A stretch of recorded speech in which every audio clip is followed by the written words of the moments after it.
العالمین والصلاة والسلام علی خاتم الانبیاء والمرسلین اما بعد اللہم صلی علی محمد وآلہ وعطرتہ بعدد کل معلوم لک۔ معزز سامعین، ناظرین ذی وقار، السلام علیکم ورحمۃ اللہ وبرکاتہ۔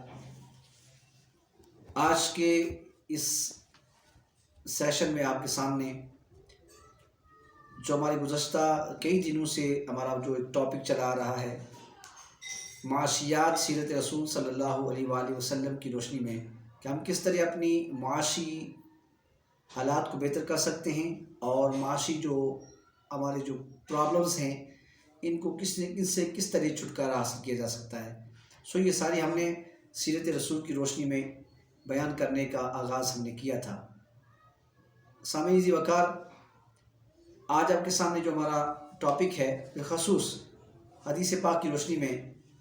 وہ رسول اللہ صلی اللہ علیہ وسلم کی وہ حدیث مبارکہ ہے کہ جس میں آپ نے تجارت کے اصول بیان فرمائے ہیں،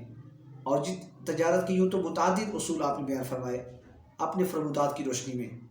حضور رحمت عالم کی سیرت مبارکہ کا مطالعہ کیا جائے تو کوئی بھی بات ایسی نہیں ہے کہ جو آپ کی سیرت طیبہ کے اندر موجود نہ ہو، اور تجارت کے قواعد، اصول، ضوابط سب کا آپ نے بیان فرمایا ہے۔ لیکن آج جس حدیث مبارکہ کو میں آپ کے سامنے بیان کرتا ہوں، وہ تجارت کے اندر جتنے بھی اصول پائے جاتے ہیں، جو ضوابط پائے جاتے ہیں، بالخصوص رسول اللہ صلی اللہ علیہ وسلم نے جو اصول بتائے ہیں ان میں سے یہ ایک میجر اصول ہے، اور وہ یہ ہے کہ تاجر کو چاہیے کہ جب وہ اپنا مال سیل کر رہا ہو، جب وہ اپنا مال فروخت کر رہا ہو، تو اسے چاہیے کہ اگر کوئی عیب والا مال، کوئی عیب والی چیز اس کے اندر پائی جاتی ہے تو اس تجارت میں جو عیب پایا جاتا ہے اس کو وہ واضح کر دے،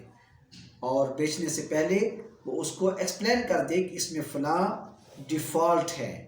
مثال کے طور پہ اگر ایک کپڑے بیچنے والا اگر وہ کپڑا بیچتا ہے اور کپڑے کا ایک پورا تھان اس کے سامنے موجود ہے، تو تھان کے اندر کوئی عیب پایا جاتا ہے تو اسے چاہیے کہ وہ جب سیل کرے تو اس پہلے ہی بتا دے، جو اس کے پاس خریدنے کے لیے آتا ہے اس گاہک کو پہلے بتا دے کہ اس کے اندر یہ نقص پایا جاتا ہے۔ ایسا نہ ہو کہ اس کی ساری تجارت اللہ رب العالمین کی بارگاہ میں رائگاں چلی جائے اور وہ حلال کا مال بھی اس کے لیے حرام ہو جائے۔ تو اس کا عیب جو ہے اس کو واضح کر دینا، یہ رسول اللہ صلی اللہ علیہ وسلم کے بتائے اصولوں میں سے ایک اصل اصول ہے اور ایک اہم اصول ہے۔ سارے جس طرح کہ سیدنا ابو حنیفہ، سیدنا امام اعظم ابو حنیفہ حضرت نعمان بن ثابت رضی اللہ تعالیٰ عنہ، آپ چونکہ کپڑے کا کاروبار کرتے تھے اور آپ کے اس دکان کے اوپر ایک لڑکا کام کرتا تھا، اس کا نام بھی عبد الرحمن تھا، تو آپ نے اس کو مخاطب کر کے کہا کہ میں جا رہا ہوں تو یہ ایک تھان جو یہاں پڑا ہوا ہے، جب کوئی بندہ اس کو لینے کے لیے آئے تو اس کے اندر چونکہ کٹ لگا ہوا ہے، اس کے اندر عیب ہے، تو جب تم بیچو گے تو اس بیچنے والے کے ہاتھ پر بیچنے سے پہلے یہ عیب کو واضح کر دینا اور بتا دینا کہ اس کے اندر یہ عیب پایا جاتا ہے، کہیں ایسا نہ ہو کہ تم بے دہانی میں اس کو سیل کر دو اور اس کے ساتھ دھوکا ہو جائے۔ تو امام اعظم ابو حنیفہ رحمۃ اللہ تعالیٰ علیہ آپ چلے گئے اور پیچھے سے ایک گاہک آیا، تو اس نے جو بیچنے والا تھا، جو لڑکا آپ کی دکان پہ کام کر رہا تھا، آپ کے آگے کام کر رہا تھا، اس نے اس کو سیل کر دیا، وہ عیب بتانا بھول گیا۔ اب وہ تھا تو اب سیل ہو چکا تھا۔ اب وہ شام کو جب امام اعظم ابو حنیفہ رحمہ اللہ آپ تشریف لائے رضی اللہ تعالیٰ عنہ، تو آپ نے اسے پوچھا کہ کیا آج کا مال سارا فروخت ہو گیا ہے؟ اس نے جواب دیا کہ حضرت یہ تو سارا میں نے فروخت کر دیا۔ آپ نے کہا وہ جو عیب والا تھان تھا اس کے متعلق کیا تو نے گاہک کو، لینے والے کو، خریدنے والے کو اس کے متعلق تو نے آگاہ کیا تھا، باخبر کیا تھا؟ کیا وہ جو اس کے اندر نقص تھا اس کو مینشن کیا تھا؟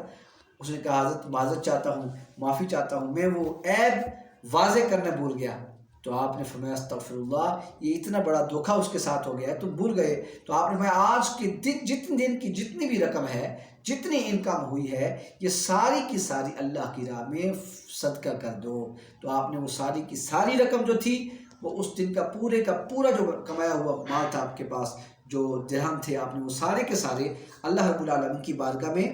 صدقہ کر دیا۔ آپ نے کہا یہ ہمارے لیے جائز نہیں ہے۔ تو یہ ہمارے وہ امام ہیں جن کے ہم مقلد ہیں۔ تو رسول اللہ صلی اللہ علیہ وسلم کا فرمان علی شان بھی ہے۔ آپ علیہ السلام نے ارشاد فرمایا ان واصلہ رضی اللہ تعالیٰ عنہ قال قال رسول اللہ صلی اللہ علیہ وآلہ وسلم، آپ روایت کرتے ہیں کہ آقا علیہ السلام نے ارشاد فرمایا، اور یہ حدیث مبارکہ بخاری شریف کی حدیث مبارکہ ہے، کتاب البیوع کی حدیث مبارکہ ہے۔ کہ آقا علیہ السلام نے ارشاد فرمایا، آپ نے ارشاد میں لا یحل لأحد ان یبیع شیئا الا بین ما فی، آپ فرماتے ہیں کہ کوئی بھی تاجر جو بیچنے والا ہے، جو خرید و فروخت کرتا ہے، بیع و اشتراء کا کام کرتا ہے، خرید و فروخت کا کام کرتا ہے، جو تاجر ہے، کسی بھی تاجر کے لیے جائز نہیں ہے کہ وہ بیچنے والے غلہ یا مال کے اندر جو نقص پایا جائے، جب تک اس کو واضح نہ کر دے اس کے لیے بیچنا جائز نہیں ہے۔ اور اب اس کے لیے بیچنا جائز نہیں ہے، وَلَا يَحِلُّ لِأَحَدٍ يَعْلَمُ ذَلِكَ إِلَّا بَيَّنَّاهُ، كما قال، اور فرمایا کسی کوئی اور بندہ اگر دکان پہ موجود ہے، مالک کے علاوہ کوئی بندہ ہے، اسے اگر عیب کا پتہ ہے کہ اس کے غلے میں یہ عیب پایا جاتا ہے، تو اسے چاہیے کہ وہ اس کو ضرور واضح کر دے، بیچنے والے خریدنے والے کہ خریدنے سے پہلے اس کو واضح کر دے کہ اس کے اندر یہ نقص پایا جاتا ہے۔ سبحان اللہ، کیا سیرت ہے نبی کریم صلی اللہ علیہ وسلم کی، کیا آپ کی تعلیم ہے۔ آپ نے فرمایا کسی مسلمان کے لیے جائز نہیں ہے کہ وہ دوسرے مسلمان کو دھوکہ دے، بلکہ حضور رحمت عالم صلی اللہ علیہ وسلم بازار میں جا رہے تھے، آپ ایک تاجر کے پاس سے گزرے تو وہ اپنا غلہ بیچ رہا تھا، آپ نے اپنا ہاتھ مبارک، اپنے دست مبارک اس کے غلے کے اندر ڈالا، تو انہوں نے ہاتھ باہر نکالا تو آپ کا جو دست مبارک تھا وہ گلا تھا، تر ہو چکا تھا۔ آپ نے یہ کیا ہے؟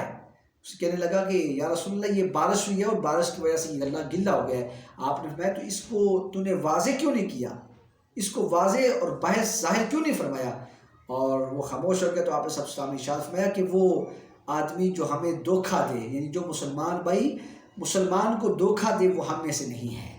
اس کا یہ مطلب نہیں ہے کہ وہ رسول اللہ نے اس کو امت سے خارج کر دیا، اس کا مطلب یہ ہے کہ وہ ہمارے طریقے پر نہیں ہے، وہ ہماری سنت پر نہیں ہے، اس کا ہمارے ساتھ کوئی تعلق نہیں ہے۔ رسول اللہ اس کی طرف توجہ نہیں فرمائیں گے۔ وہ کتنا بد نصیب ہوگا کہ جس کی طرف حضور قیامت کے دن توجہ نہ فرمائیں گے، آپ جس کی طرف نظر کرم نہیں فرمائیں گے۔ حدیث پاک میں بھی آتا ہے کہ 3 قسم کے اشخاص کی طرف رب العالمین نے اسے لا یکلمہم اللہ یوم القیامت ولا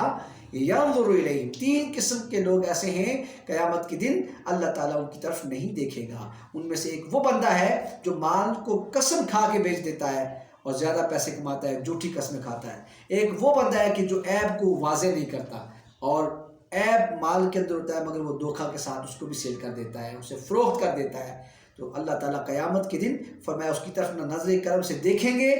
اور نہ اس سے کلام کریں گے۔ وہ کتنا بد نصیب ہے جسے رب اور اس کا رسول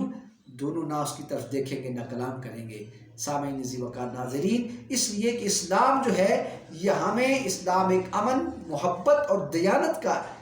دین ہے، اور یہ دیانتی ان چیزوں کو، ان اوصاف کو فروغ دیتا ہے، جبکہ دھوکہ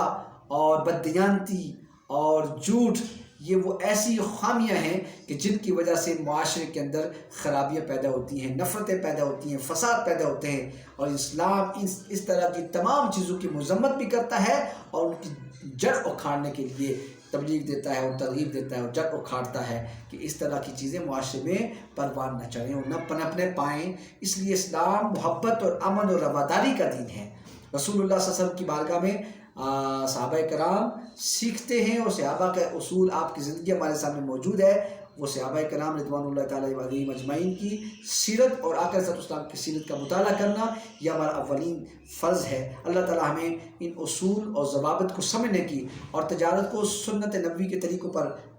چلانے کی توفیق عطا فرمائے۔ وآخر دعوانا الحمد للہ رب العالمین۔